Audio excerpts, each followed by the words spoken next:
Have you ever seen a really long, complex word in a language like Swahili and just thought, wow, how does that even work? Well, today, we're going to pull back the curtain and look at the incredible architecture of Swahili words. You'll see how they're built piece by tiny piece. So let's start with a little puzzle. Take this word, wanasomewa. It means something like, they are being read to. Now, how in the world does one single word pack in all of that meaning? That's the puzzle we're going to solve together, and the answer, you'll see, is actually pretty cool. The secret sauce here is a concept called viambishi, or what we call affixes in English. Just think of them as tiny syllables that you add to the core of a word, its root, to shape and build its final meaning. Honestly, they're like the Lego bricks of the Swahili language. Okay, so enough with the theory, let's get practical. We're going to take our puzzle word, wanasomewa, and we're just going to tear it down piece by piece to see exactly how it's put together. Every good building needs a foundation, right? Well, in a Swahili verb, that's the mzizi, or the root. For our word, wanasomewa, the root is just msom. This one little piece carries the main idea, which is all about the act of reading. Everything else, and I mean everything, is built around this central concept. And here it is, the full breakdown. You can see the word perfectly separated into all its little parts. And look, right there in the middle, you can see our root, sum, holding it all together.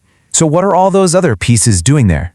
So what we've got is our one root, som, and it's surrounded by 4 different viambishi, or affixes. Each one of these adds a different layer of meaning, like who's doing the action, what tense it is, and a lot more. But here's the thing, these affixes aren't all the same. They actually fall into 2 very distinct categories. And those 2 types are based on a super simple idea. It's all about where they are in relation to that root. We have viambishi awali and viambishi tamati. Let's start with the first one. So viambishi awali are what we know as prefixes. And here's a great little hint. The Swahili word awali literally means beginning.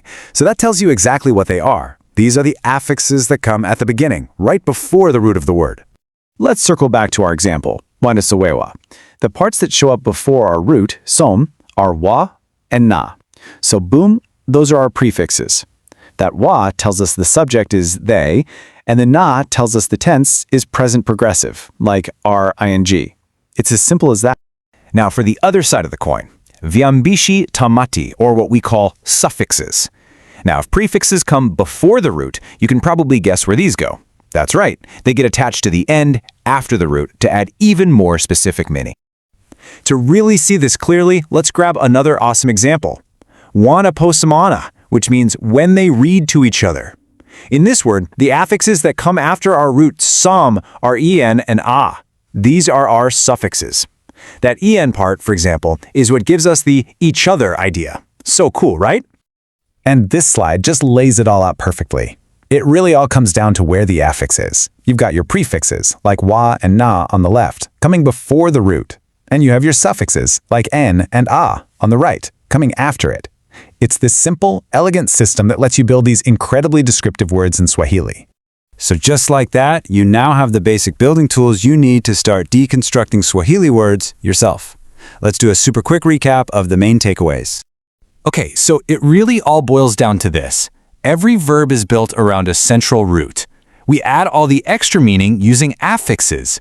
The ones that come before the root are called prefixes, and the ones that come after are called suffixes. That's the whole framework in a nutshell. All right, now it's your turn. Here's a little challenge to leave you with.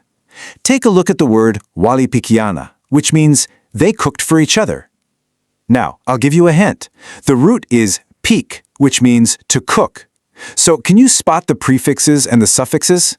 Think about what you just learned. What story is this single word trying to tell you?